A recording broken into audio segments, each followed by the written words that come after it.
이 시간 우리에게 주시는 하나님의 말씀 요한계시록 1장 9절에서 20절까지 말씀입니다. 신약 399쪽 요한계시록 1장 9절에서 20절까지 말씀.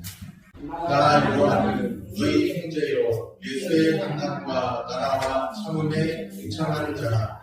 하나님의 말씀과 예수를 증언하였으므로 말미암아 반모라 하는 섬에 있었더니 주의 날에 내가 성령에 감동되어 내 귀에서 나는 낯갈 소리 같은 큰 음성을 들으니 이르되 내가 보는 것을 두루마리에 있어서 에베소, 소머나, 버가모, 두아디라, 사대, 빌라델비아, 라오디게아는 7교회에 보내라 하시기로 몸을 돌이켜 나에게 말하는 음성을 알아보려고 돌이킬 때 7 금촛대를 보았는데 촛대 사이에 흰자 같은 이가 발에 끌리는 옷을 입고 가슴에 눈띠를 띠고 그의 머리와 털의 희기가 흰 양털 같고 눈 같으며 그의 눈은 불꽃 같고 그의 발은 푸른 뿔에 단련한 빛난 주석 같고 그의 음성은 나는 물소리와 같으며 그의 오른손에 7별이 있고 그의 입에서 좌우에 날선검이 나오고 그 얼굴은 해가 희빛게 비치는 것 같더라.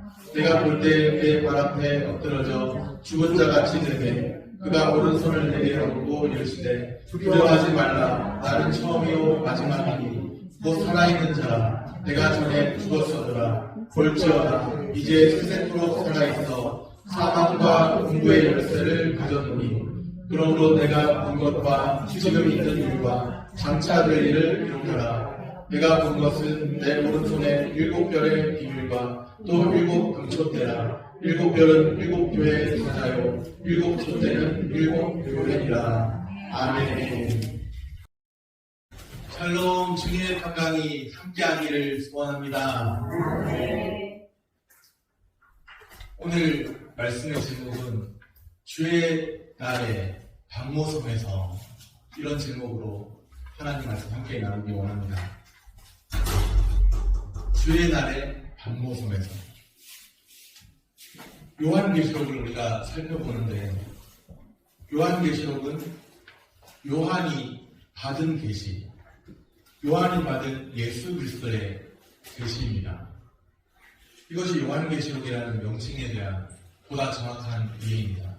요한계시록 하니까 마치 요한의 계시처럼 느껴지는데 그게 아니라 요한이 받은 계시이고요. 요한의 계시가 아니라 예수 그리스도의 계시라는 것이죠. 예수 그리스도의 계시. 우리는 그것을 요한계시록 1장 1절 예수 그리스도의 계시라, 이 말씀을 통해서 살펴볼 수 있습니다. 확인할 수 있습니다. 분명히 요한의 계시가 아니라 예수 그리스도의 계시입니다.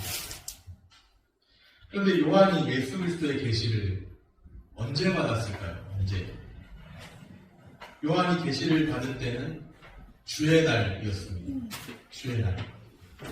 오늘 보면 10절에 보면 주의 날에 내가 성령에 감동되어, 그렇게 말씀합니다. 주의 날에 내가 성령에 감동되어. 여기에 주의 날, 곧 주일이라는 표현을 봅니다. 안식 후 첫날, 매주일 첫날 등과 같은 뜻이죠. 주의 날은 문자적으로 주께 속한 날을 의미합니다. 주님께 속한 날이라는 것이죠. 주일은 주의 날입니다. 주의 날은 주께 속한 날입니다. 우리 믿는 자들이 일요일이라 부르지 않고, 월화수목금토일 일요일이라 부르지 않고 주일 이렇게 부르죠. 거기에는 이유가 있습니다.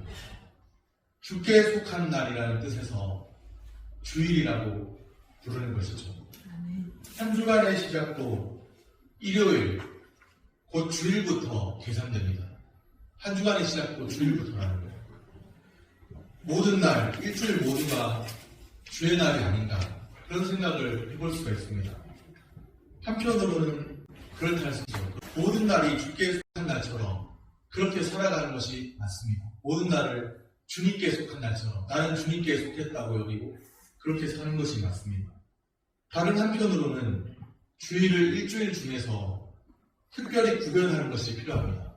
일주일 중에 한 날을 구별하는 것이 필요하다는 것이죠. 그 이유는 안식 후 첫날, 예수님이 부활하신 날이 바로 주일이기 때문이죠. 예수님이 부활하신 날이 주일이었습니다. 소요리 문답 59문답을 보면 이런 내용이 있습니다. 질문입니다.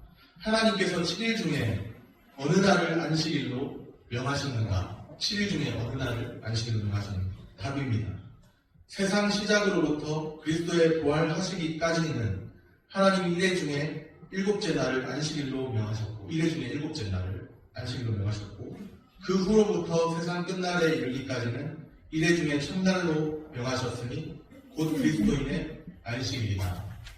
그리스도인의 안식일이 언제냐면 세상 시작으로부터 그리스도 부활하실 때까지는 1회 중에 마지막 날, 7째 날이 안식일이고 또 예수님 부활하신 그 이후로부터는 세상 끝날에 이르기까지 1회 중에 첫날이 안식일이라는 말입니다.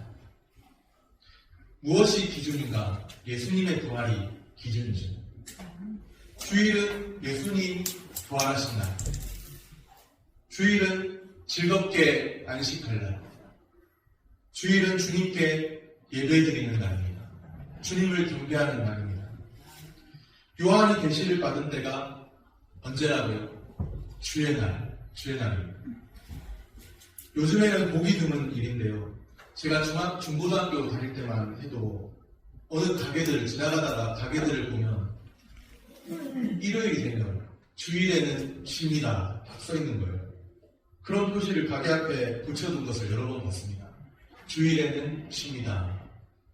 그러면 길을 가다가 생각하죠. 아, 저 집은 예수 믿는 집이구나. 그런 생각을 합니다. 여하튼 요한이 계시를 받은 때는 주의 날이고요. 그러면 요한이 계시를 받은 장소는 어디일까요?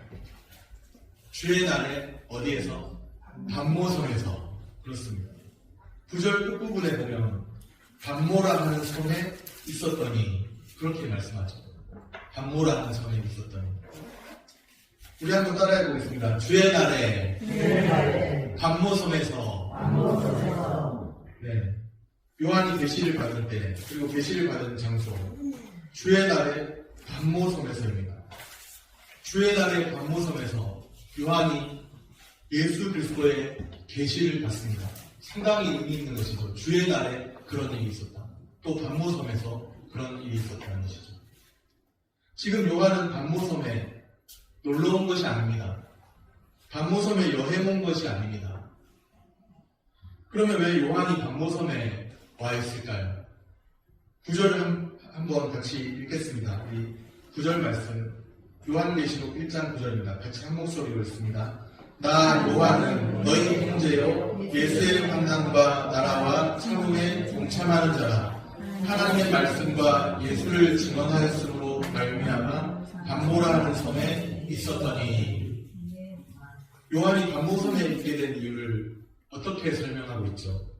무엇을 증언하였으므로 말미암아?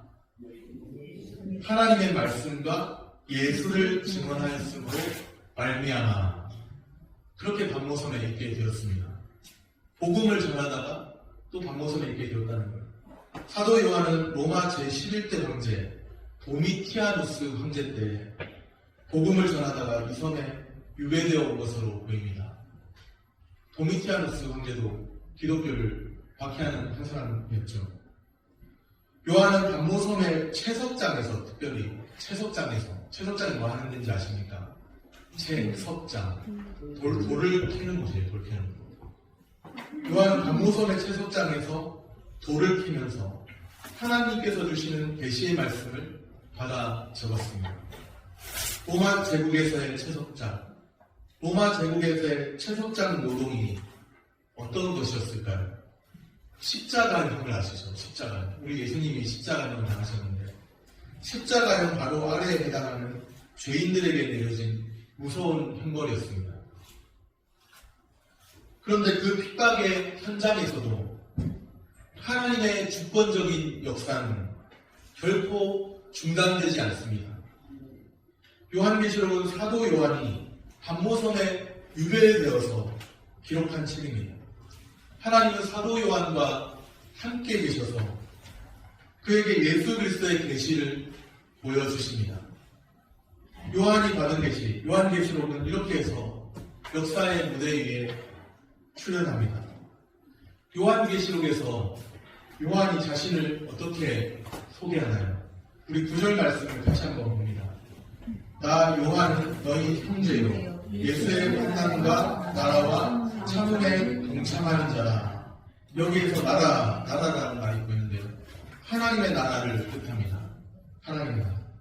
이 나라라는 단어를 중심으로 앞과 뒤에 어떤 단어가 있죠? 환난, 참음, 나라 앞뒤로 환난, 참음 이런 단어가 보입니다.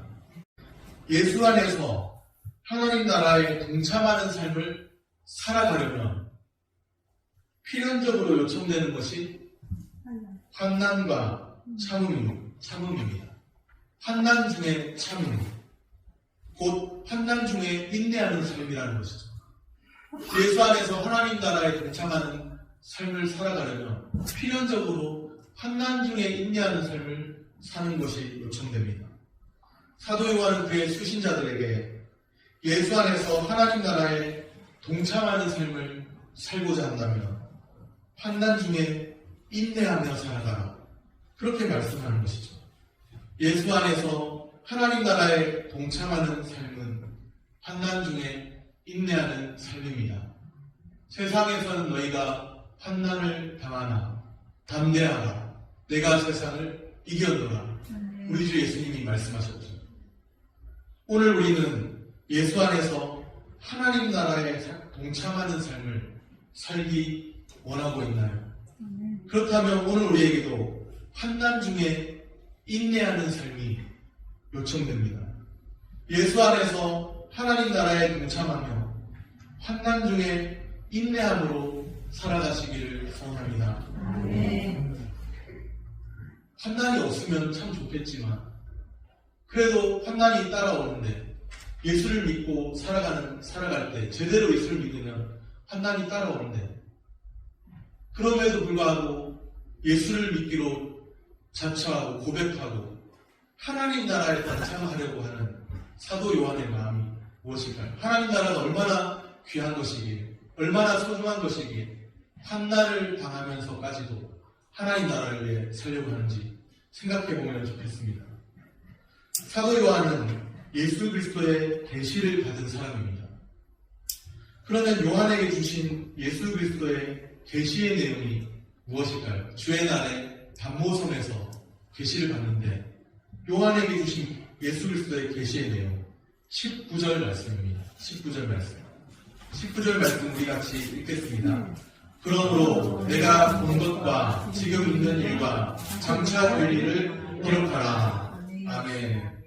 오늘 이 말씀을 잘 듣는 분들은 요한계시록의 전체 구조를 분명히 알게 될 줄로 믿습니다. 내가 본 것과 지금 있는 일과 장차 될 일을 기록하라. 요한이 받은 예수 그리스도의 계시의 내용입니다. 내가 본 것, 지금 있는 일, 장차 될 일, 셋으로 구분할 수 있죠. 셋으로 구분하는 이 내용이 요한계시록 전체 내용에 해당됩니다. 내가 본 것, 곧 요한이 본 것은 요한계시록 1장입니다. 내가 본 것, 곧 요한이 본 것은 요한계시록 1장. 지금 있는 일은 요한계시록 2장, 3장입니다. 지금 있는 일은 요한계시록 2장, 3장. 그러면 장차 될 일은요? 요한계시록 4장부터 22장까지로 구분할 수 있습니다. 내가 본 것, 요한계시록 1장. 지금 있는 일, 요한계시록 2장에서 3장. 장차 될 일, 요한계시록 4장부터 22장까지로 구분할 수 있다는 것입니다. 내가 본 것과 지금 있는 일과 장차 될 일을 둘로 구분하는 견해도 있습니다. 셋으로 구분하지 않고 둘로 구분할 수 있다는 거예요. 둘로 구분하게 되면 내가 본 것, 곧 지금 있는 일과 장차 될 일, 그런 의미입니다. 내가 본 것은 지금 있는 일과 장차 될 일을 포괄하는 총체적인 진술이 된 것이죠. 그러니까 둘로 구분하게 되면 내가 본 것 한 덩어리 하나인데 내가 본 것이 지금 있는 일, 장차 될 일, 이렇게 구분할 수가 있다는 거예요. 이것이 이제 요한계시록을 푸는 키와도 같은 구절입니다. 요한계시록 1장 19절이죠. 내가 본 것 지금 있는 일 장차 될 일.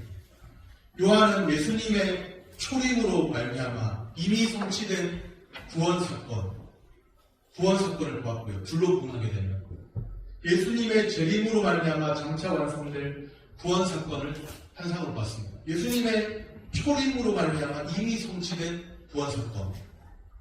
또 하나는 예수님의 재림으로 말미암아 장차 완성될 구원 사건을 환상으로 봤다. 내가 보는 것. 지금 있는 일, 장차 될 일. 요한계시록은 그가 본 내용을 기록한 것으로 이해됩니다. 둘로 구분하든지 셋으로 구분하든지 다 좋습니다. 두 가지 견해 모두가 다 나름대로 타당성이 있습니다. 요한계시록 1장에서 특별히 주목해서 보아야 할 부분이 있는데요. 13절 말씀입니다. 13절에 요한은 촛대 사이에 인자 같은 이가 계신 것을 봅니다. 13절 말씀이죠. 촛대 사이에 인자 같은 이가 발에 흘리는 옷을 입고 가슴에 금띠를 띠고, 벌써 띠가 심상치가 않아요. 금띠예요. 금띠. 14절에 보면 그의 머리와 털의 길이가 흰 양털 같고 눈 같으며 그의 눈은 불꽃 같고, 불꽃 같은 눈도 심상치 않은 눈이죠. 15절은 그의 발은 풀무불에 달려난 빛난 주석 같고 그의 음성은 많은 물소리 같고, 음성조차도 심상치 않습니다. 16절 그의 오른손에 7별이 있고 그의 입에서 좌우에 날선 검이 나오고, 입도 심상치 않고요. 그 얼굴은 해가 힘있게 비치는 것 같더라. 이 해가 힘있게 비치는 얼굴은 고난받는 모습일까요? 아니면 영광스러운 모습일까요? 당연하죠. 어느 누가 봐도, 어린아이가 봐도 똑같습니다. 해가 힘있게 비치는 것 같은데 고난받는 모습은 아니겠죠. 영광스러운 모습입니다. 17절에도 계속 보면은 내가 볼 때 그의 발 앞에 엎드려져 죽은 자같이 되매 그가 오른손을 내게 얹고 이르시되, 이렇게 되어 있습니다. 그러니까 1장 13절에 나오는 촛대 사이에 인자 같은 이가 그렇다는 거예요. 촛대 사이에 인자 같은 이. 그러면 촛대 사이에 인자 같은 이가 계신 것을 요한이 보았는데, 사도 요한이 본 것이 촛대 사이에 인자 같은 이가 계신 것을 봤어요. 인자 같은 이는 예수 그리스도를 말합니다. 예수 그리스도는 인자 같은 이라고 표현되어 있는 것이죠. 그런데 이 모습은 고난받는 모습이에요? 영광스러운 모습이에요? 영광스러운 모습이에요.